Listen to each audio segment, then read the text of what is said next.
കനത്ത കാറ്റിലും മഴയിലും വീടുകൾക്ക് നാശനഷ്ടം.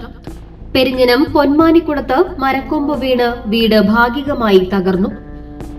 വാക്കാട്ട് വിശ്വംഭരന്റെ ഓടിട്ട വീടിന് മുകളിലാണ് മരക്കൊമ്പ് വീണത്. വീടിന്റെ മുൻവശത്തെ ഓട് തകർന്നു. ഇന്നുച്ചയ്ക്ക് 1 മണിയോടെയാണ് സംഭവം. കയ്പമംഗലം വഴിയമ്പലത്ത് കനത്ത കാറ്റിൽ ഓടിട്ട വീടിന്റെ മേൽക്കൂര ഭാഗികമായി തകർന്നു.